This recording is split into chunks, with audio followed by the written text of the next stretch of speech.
Good morning all students. जैसा कि हमें ज्ञात हुआ है कि जो हमारा कोर्स है उस कोर्स में से 30% हटा दिया गया है। 30% मतलब पूरे कोर्स में से पूरे कोर्स का 30% हटा दिया गया है। 30% हटा दिया गया है तो हमारे पास बचा है 70%। ठीक है, 70% कोर्स ही हमको पढ़ना होगा। ठीक है, उसमें दूसरा चैप्टर आपका जो बहुपद था, दूसरा जो चैप्टर था बहुपद, वह भी हटा दिया गया है। इसके अलावा जो चैप्टर हटे हुए हैं सीरियल से बताते जाएंगे। ठीक है, बहुपद हटा दिया गया है तो चलिए, इस वजह से दूसरे चैप्टर के जो आगे क्वेश्चंस थे वो हम नहीं करेंगे और अब आगे चलेंगे तीसरे चैप्टर में। तीसरा चैप्टर दिया गया है कक्षा 10 गणित, यूपी बोर्ड की है और एनसीईआरटी पर आधारित है। ठीक है, दो चर वाले रैखिक समीकरण युग्म। चैप्टर का जो नाम है वो है दो चर वाले रैखिक समीकरण युग्म। ये तीसरा चैप्टर है। कौन सा चैप्टर है? तीसरा है। ठीक है, तो अध्याय 3.1 अध्ययन करेंगे। अध्याय 3.1 चलते हैं, करते हैं 3.1। क्या दिया हुआ है 3.1 में?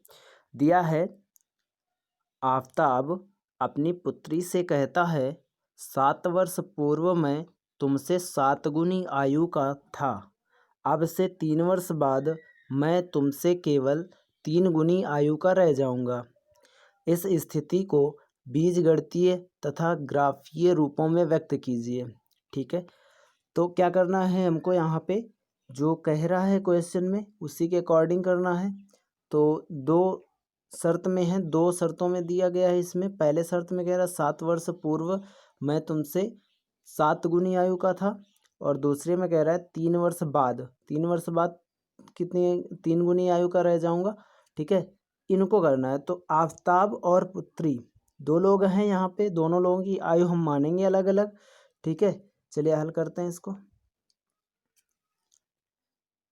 तो माना आफताब की वर्तमान आयु x वर्ष और उसकी पुत्री की वर्तमान आयु y वर्ष। इसके बाद 7 वर्ष पूर्व, तो प्रथम शर्त में क्या कह रहा है, 7 वर्ष पूर्व की आयु निकालनी है। तो 7 वर्ष पूर्व की आयु क्या हो जाएगी, x माइनस 7 वर्ष। तो अब 7 वर्ष पूर्व की आफताब की जो आयु होगी वो x माइनस 7 वर्ष होगी, और उसकी पुत्री की जो आयु होगी वो y माइनस 7 वर्ष होगी, है ना।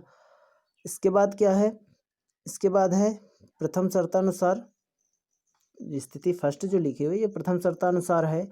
तो प्रथम शर्तानुसार क्या कह रहा है, जो 7 वर्ष पूर्व की आयु है किसकी, आफताब की, वो अपनी पुत्री की आयु से 7 गुनी है। तो ये 7 गुनी ज़्यादा है, ये 7 गुनी कम है, दोनों हम बराबर करना चाहते हैं। बराबर करने के लिए क्या करना पड़ेगा, जो कम है उसमें 7 का गुणा करा देंगे। तो गुणा में है ना, चूंकि ये 7 गुनी ज़्यादा है 7 गुनी कम है, तो इसमें 7 का गुणा कराएंगे। ठीक है, तो गुणा करा देंगे तो क्या बन जाएगा, x माइनस 7 बराबर y माइनस 7 इंटू 7 है ना, या 7 इंटू वाई माइनस 7 है ना, 7 इंटू वाई माइनस 7। इसके बाद क्या है, अब यहाँ पर x माइनस 7 था, 7 का गुणा कराएंगे तो 7y माइनस 49 बन जाएगा, मतलब 7y माइनस 49 हो गया। इसके बाद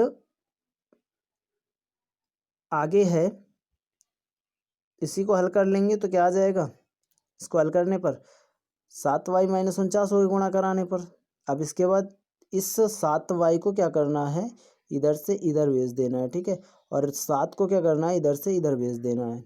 ठीक है, तो क्या करना है, 7y को जब इधर ले जाएंगे तो इधर प्लस का, इधर आके माइनस का हो गया, बराबर का चिन्ह लगा था लगा दिया। इसके बाद ये जो 7 इधर गया तो ये प्लस का हो गया जाके, ये माइनस का 49 था, माइनस का 49 हो गया, तो 7 माइनस 49 बन गया ये। ठीक है, अभी इसमें क्या कह रहा है, x minus 7y is equal to कितना हो गया, माइनस का 42। ये समीकरण 1 बन गया। आगे, तो आगे कह रहा है 3 वर्ष बाद, तो 3 वर्ष बाद की अगर बात कर रहा है तो 3 वर्ष बाद आफताब की आयु कितनी हो जाएगी, x प्लस 3 वर्ष हो जाएगी, और उसकी पुत्री की आयु कितनी हो जाएगी, y + 3 वर्ष हो जाएगी, ठीक है। अब इसके बाद जो द्वितीय शर्त है वो कह रहा, द्वितीय शर्तानुसार क्या है, द्वितीय शर्तानुसार ये है कि यक्स मतलब जो आफताब की आयु थी वो पुत्री की आयु से 3 गुनी ज़्यादा है, ठीक है। तो पुत्री की आयु और आफताब की आयु दोनों बराबर करना चाहते हैं तो पुत्री की आयु में 3 का गुणा करा देंगे। तो x + 3 बराबर क्या हो जाएगा, y + 3 × 3 या 3 × y + 3, ठीक है। 3 का गुणा करा देंगे तो x + 3 बराबर क्या आ जाएगा, 3y + 9। 3 का गुणा 3 से होगा तो 9, 3y + 9। इसके बाद है, अगर इसको 3y को इधर पक्षांतर कर लेते हैं और 3 को इधर पक्षांतर कर लेते हैं, ठीक है। तो अब क्या हो जाएगा, ये 3y इधर आके माइनस में हो जाएगा, x - 3y हो जाएगा, और ये 3 उधर जाके माइनस में हो जाएगा तो 9 - 3 हो जाएगा। इसके बाद है x - 3y, ये x - 3y जैसा था वैसा ही 9 में 3 घटेगा तो 6 आ जाएगा। ये समीकरण 2 बन गया। तो बीजगणितीय रूपों में दो समीकरण मिल गया, पहला और दूसरा, ठीक है। पहला और दूसरा समीकरण हमको मिल गए बीजगणितीय रूपों में। तो बीजगणितीय रूपों में क्या हो गया, x - 7y बराबर -42 और x - 3y बराबर 6, समीकरण 1 और 2 ये हमने मान लिया। अब इसके बाद ग्राफीय रूप में इसका निरूपण करना है। तो ग्राफीय रूप में निरूपण करने के लिए पहला समीकरण देखते हैं। तो पहला समीकरण x - 7y बराबर -42 है। तो ये -42 इधर ही रहने दो, ये 7y को इधर पक्षांतर कर लो। तो ये इधर माइनस का उधर जाके प्लस का हो जाएगा, तो x बराबर आ जाएगा -42 + 7y। इसके बाद अब इस समीकरण से हम एक सारणी बना लेते हैं। इस तरीके से छोटी सी सारणी बना लेंगे, ठीक है। एक छोटी सी सारणी बना लेंगे जिसमें x और y मान लेंगे, x और y, ठीक। अब ये y का मान यहाँ पे अपने मन से रखना है तो x का मान निकलता जाएगा, है ना। तो y का मान जब अपने मन से रखेंगे तो y का मान ऐसा रखना है कि 42 के आसपास रहे, है ना। 7 का गुणा कराने पर 42 के आसपास आ जाए। तो 7 गुणा अगर 6 करते हैं तो 42 आता है ना। 7 गुणा 6 करते हैं तो 42 आता है, 42 आता है। 7 गुणा 6 करते हैं तो 42 आता है। तो हम क्या करते हैं, एक अंक पीछे वाला और एक अंक बाद वाला ले लेते हैं। 7 गुणा 5 तो कितना हो जाएगा, 7 गुणा 5 करने पर 35 हो जाएगा। और एक अंक बाद वाले लेते तो 7 गुणा 7 हो जाएगा। ये कितना हो जाएगा, 49 हो जाएगा। इसके बाद क्या करना है, अब यहाँ देखो ध्यान से।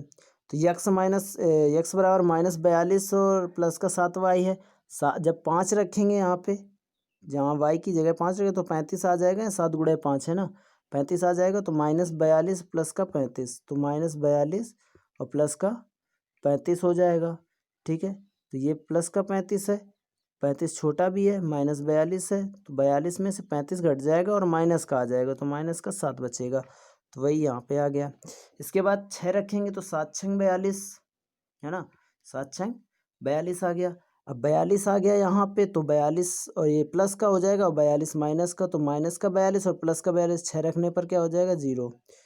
7 रखने पर 7 × 7 = 49 आ जाएगा। 49 प्लस का माइनस का 42, 49 में 42 घटाएंगे तो 7 आ जाएगा 7 रखने पर, ठीक है।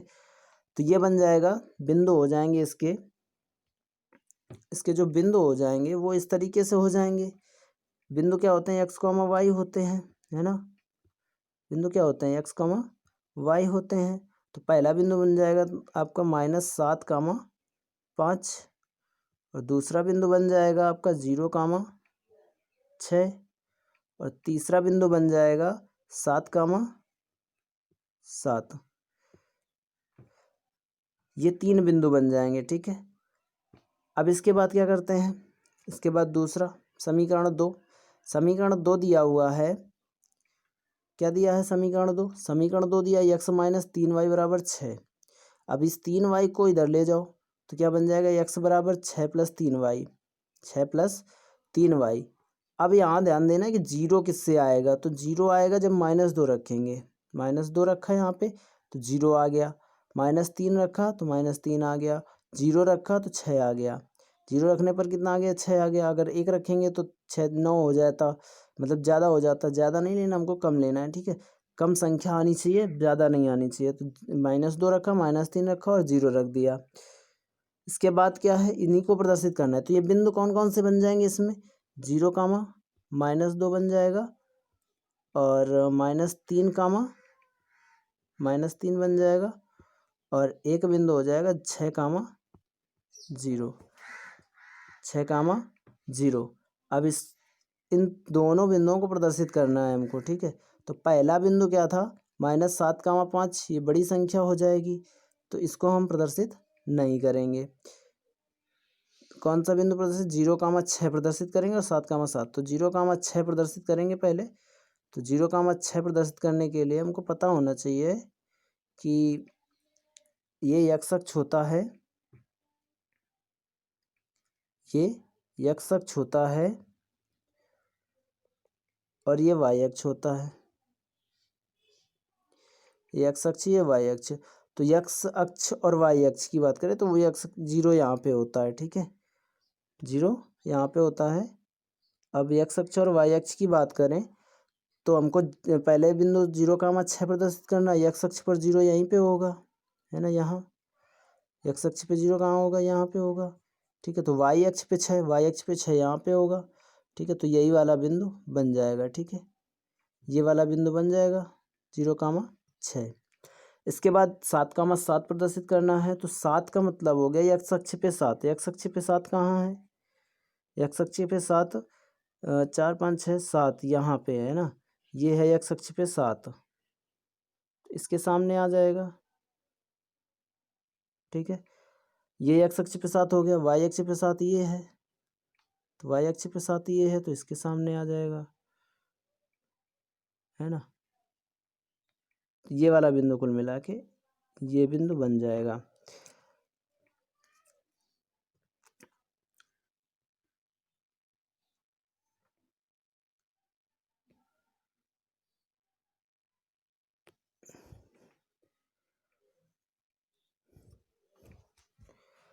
x अक्ष पे 7 और y अक्ष पे 7। तो देखेंगे x अक्ष पे 7 ये है, मतलब x अक्ष पे 7 कहाँ, ये है, ये, तो इसके सामने ले लेंगे,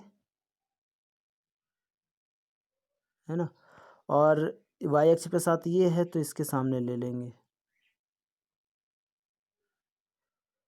ये काटेगा जाके यहाँ पे, तो ये बिंदु हो जाएगा 7, 7। अब 0, 6 और 7, 7 को मिलाएंगे तो एक रेखा इस तरीके की बनेगी, ये रेखा बन जाएगी, ये, ठीक है, ये रेखा बन जाएगी। अब इसको आगे तक बढ़ाया जा सकता है, कोई दिक्कत नहीं, इसको भी आगे तक बढ़ाया जा सकता है, कोई दिक्कत नहीं। तो ये रेखा बन जाएगी आपकी x -7y बराबर -42। अब दूसरी रेखा की बात करें तो दूसरी में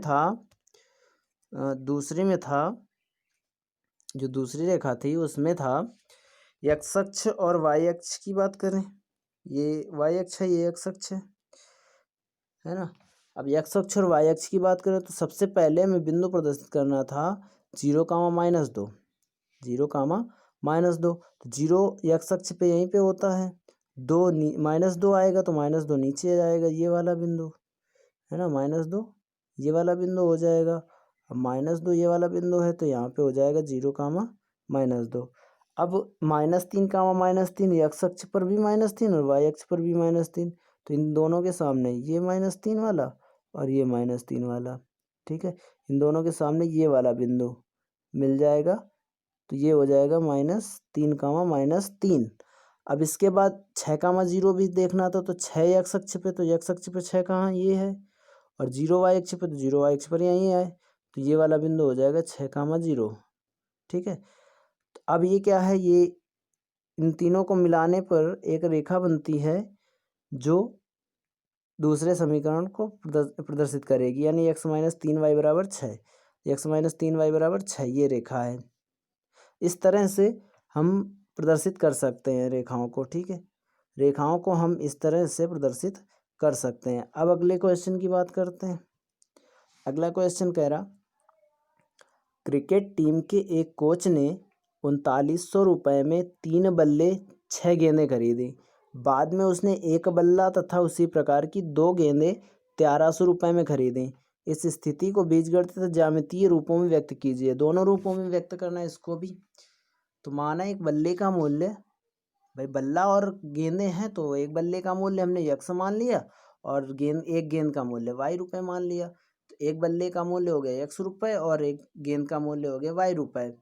ठीक, तो अब इनको बीजगणितीय रूप में व्यक्त करने के लिए क्या करना पड़ेगा, 3 बल्लों का मूल्य और 6 बल्लों का मूल्य निकाल लें तो 3900 के बराबर हो जाएगा, है ना।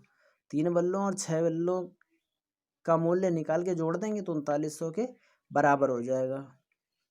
तो क्या करेंगे, x रुपये था एक बल्ले का मूल्य और गेंद का मूल्य था y रुपये, तो 3 बल्ले का मूल्य 3x बन जाएगा और 6 गेंदों का मूल्य 6y बन जाएगा।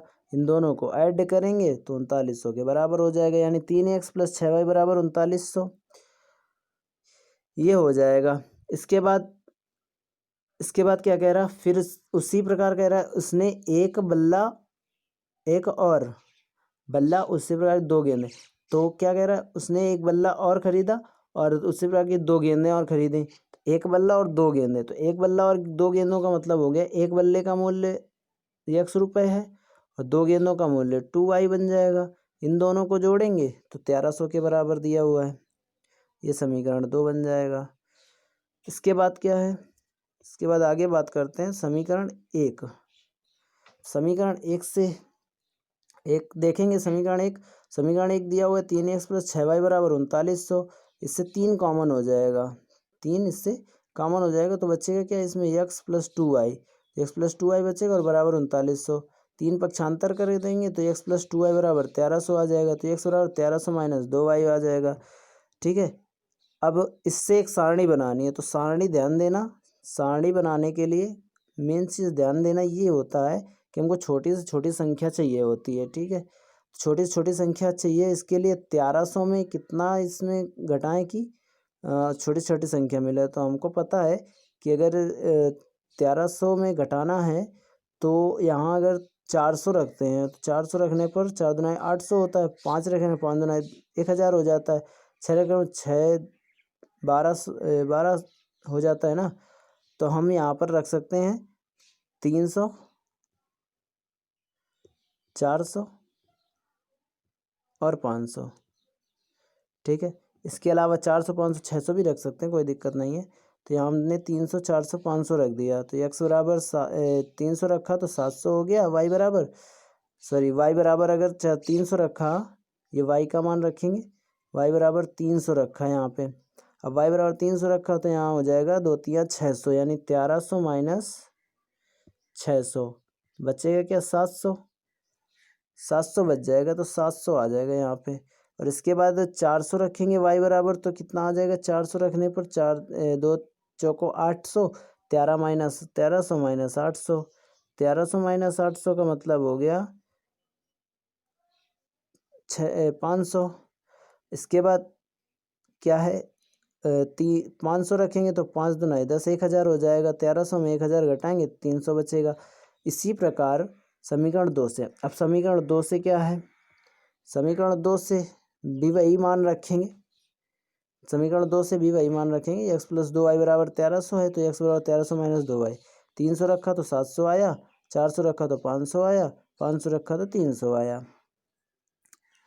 इसके बाद क्या है, वही मान रखे हमने 300, 400, 500, सेम आ गए मान, है ना।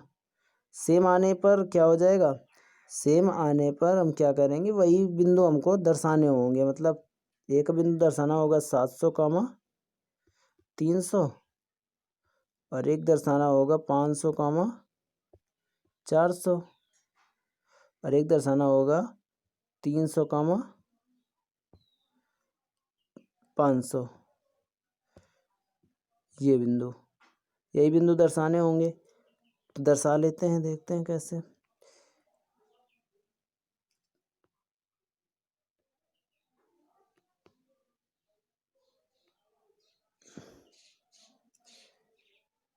ये हो गया x अक्ष, ये हो गया y अक्ष, है ना। पहले हमको दर्शाना है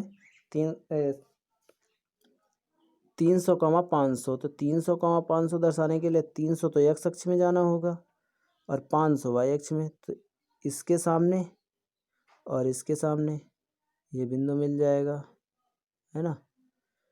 तो ये बिंदु मिल जाएगा 300, 500। इसके बाद 300 500, 400 या 400, 500 जो भी है, 400, 500 दर्शाना है तो 400 एक्स अक्ष पर जाएंगे, 400 एक्स अक्ष पर जाएंगे और 500 वाई अक्ष पर जाएंगे। तो यहाँ पहुँच जाएंगे 500, 400 दर्शाना है तो 500, 400 यहाँ पर दर्शा लेंगे, 500 एक्स अक्ष पर और 400 वाई अक्ष पर। तो ये बन जाएगा वाई का मान 400, है ना। तो 500 रखा, 400 रखा, 300, तो 700, 300, ठीक है। 700, 300 अगर दर्शाएंगे तो एक्स अक्ष पर 700 और वाई अक्ष पर 300, ये बिंदु बन जाएगा 700, 300। अब इसके बाद तो यही रेखाएं क्या, यही रेखा जो होगी, ये रेखा जो खींच रही है, यही रेखा दोनों समीकरणों को संतुष्ट करेगी। मतलब 3x + 6y = 3900 को और x + 2y = 1300 को यही रेखा संतुष्ट करेगी। इस तरह से इसका निरूपण भी हो गया। अगले क्वेश्चन की बात करते हैं। अगला क्वेश्चन कह रहा 2 किलोग्राम सेब और 1 किलोग्राम अंगूर का मूल्य किसी दिन 160 रुपये था। एक महीने बाद 4 किलोग्राम सेब व 2 किलोग्राम अंगूर का मूल्य 300 रुपये हो जाता है। इस स्थिति को बीजगणितीय तथा ज्यामितीय रूपों में व्यक्त कीजिए। अब माना 1 किलोग्राम सेब का मूल्य x रुपया है और 1 किलोग्राम अंगूर का मूल्य y रुपया है। बीजगणितीय निरूपण क्या हो जाएगा, ध्यान से देखिएगा। 1 किलोग्राम सेब का मूल्य हमने x माना और 1 किलोग्राम अंगूर का मूल्य y रुपया माना। तो एक कह रहा 2 किलोग्राम सेब और 1 किलोग्राम अंगूर दोनों को मिला के 160 था। तो 2 किलोग्राम जब सेब हमने लिया है तो 2x रुपये बन जाएंगे और 1 किलोग्राम अंगूर लिया है तो y रुपये बनेंगे। इन दोनों को जोड़ने पर किसके बराबर हुआ, 160 के। तो 2x + y = 160, समीकरण 1। अब कह रहा 4 किलोग्राम सेब, तो 4 किलोग्राम सेब का मूल्य 4x बन जाएगा और 2 किलोग्राम अंगूर का मूल्य 2y बन जाएगा। 2 किलोग्राम अंगूर का मूल्य 2y बन जाएगा। दोनों को जोड़ेंगे तो दोनों को जोड़ने पर 300 के बराबर, तो ये हो जाएगा 4x + 2y = 300, समीकरण 2 बन जाएगा। इसके बाद ग्राफीय निरूपण करने के लिए देखते हैं। ग्राफीय निरूपण में समीकरण 1 से, तो ग्राफीय निरूपण में समीकरण 1 से क्या हो जाएगा, 2x + y = 160 दिया हुआ है तो y बराबर क्या हो जाएगा, 2x को पक्षांतर कर दो तो 2x इधर जाएगा तो हो जाएगा माइनस का, तो y = 160 - 2x। अब 2x है, x का ऐसा मान रखना है जिससे हमको कम मान मिले, है ना। चलो रख देते हैं 40, 50, 60। तो x के 40, 50, 60 मान रखेंगे तो 40 रखेंगे, 4 दूना 8, 80 हो जाएगा। 160 में 80 घटेगा तो 80 आएगा। फिर 50 रखेंगे तो हो जाएगा 5 दूना 10, 100 हो जाएगा, 60 आ जाएगा। और इसके बाद 60 रख देंगे तो 6 दूनी 12, 120 हो जाएगा। तो 140 केवल बचेगा, 160 में घटाएंगे, ठीक है। 60 रखने पर 40 आ जाएगा। अब समीकरण 2 से क्या हो जाएगा, समीकरण 2 क्या देगा, 4x + 2y = 300, 2x + y = 150, क्योंकि यहाँ से 2 कॉमन हो जाएगा। 2 कॉमन हो जाएगा तो 2 उधर जाके बटे में चला जाएगा और 2 का भाग जब जाएगा 300 में तो 150 बचेगा। तो यहाँ से y बराबर निकालना, 2x पक्षांतर करना पड़ेगा। 2x पक्षांतर करेंगे तो y बराबर आ जाएगा 150 - 2x। इसके बाद आगे चलते हैं। तो आगे ये सारणी बनाई गई है। सारणी में क्या है,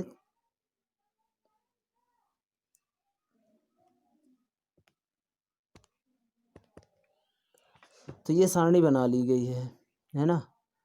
एक छोटी सी सारणी बना लेंगे, ये x ये y। अब यहाँ पर x का मान अपने मन से रखना है, y का मान निकल आएगा। तो x का मान ऐसा रखना है कि जिससे कम आए मान, है ना।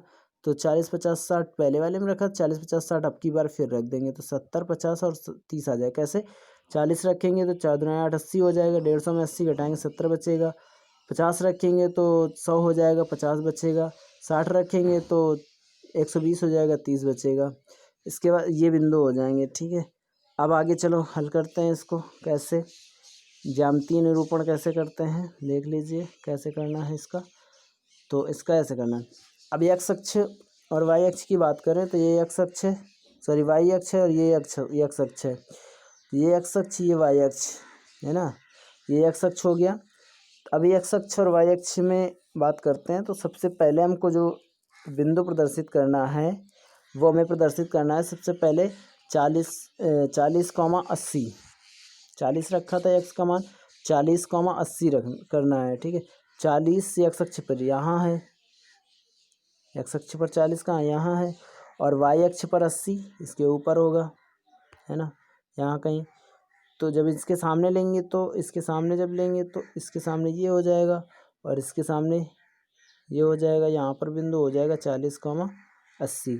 इसके बाद 50,60 लेना है। तो 50,60 का मतलब 50 यहाँ है और 60 इसमें वाई अक्ष में यहाँ है। तो 50 के सामने और 60 के सामने ये बिंदु हो जाएगा 50,60। इसके बाद 60,40 लेना है। तो 60 यहाँ है इसके सामने, 40 यहाँ है तो इसके सामने, मतलब ये वाला बिंदु हो जाएगा, है ना, 60,40। तो इन तीनों रेखाओं को, तीनों बिंदुओं को मिलाएंगे तो एक रेखा ये बन जाएगी। तीनों बिंदुओं को मिलाने पर एक रेखा ये बन जाएगी। इसके बाद क्या करना है, इसके बाद 40,70, 40,70, पहले 40,70 रखना। तो 40,70 का मतलब हो गया एक्स अक्ष पर 40 ये हो जाएगा और वाई अक्ष पर 70 ये हो जाएगा, है ना। ये बिंदु हो जाएगा यहाँ पे, ये 40,70 हो जाएगा। इसके बाद 50,50 रखना है। तो 50 ये हो जाएगा और 50 यहाँ से ये हो जाएगा, ये बिंदु हो जाएगा। ये बिंदु हो गया 50,50। इसके बाद 60,30 रखना। तो 60 यहाँ से ये हो जाएगा और 30 यहाँ से ये हो जाएगा, ये 60,30 हो गया। आ गया होगा समझ में। अब इन तीनों बिंदुओं को मिला देना है। तो इन तीनों बिंदुओं को जब मिलाएंगे तो इस तरीके से एक रेखा खिंच जाएगी। ये दो अलग अलग रेखाएं हो गई जो समांतर रेखाएं हैं।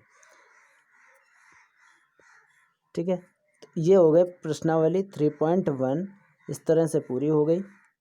हम इसके आगे जो करेंगे वो 3.2 करेंगे। और ये जो 70% कोर्स है हमारे इस कोर्स में, 30% कोर्स हटाया गया है, उसी के अकॉर्डिंग अब पढ़ाया जाएगा। आगे बात करेंगे तो आगे बात करेंगे 3.2 प्रश्नावली की, 3.2 प्रश्नावली की, जिसमें समीकरणों को हल करना बताया जाएगा। कैसे हल करते हैं समीकरण को हल करने के लिए 2-3 विधियां भी बताई जाएंगी। विधियां होती हैं 2-3, वो भी बताई जाएंगी। और इस तरह से हो गया। हमारे चैनल को सब्सक्राइब करना ना भूलें और वीडियो को ज़्यादा से ज़्यादा शेयर करें और बेल आइकन ज़रूर दबाएं ताकि नोटिफिकेशंस समय समय पर आपको मिलते रहें। आज के लिए इतना ही।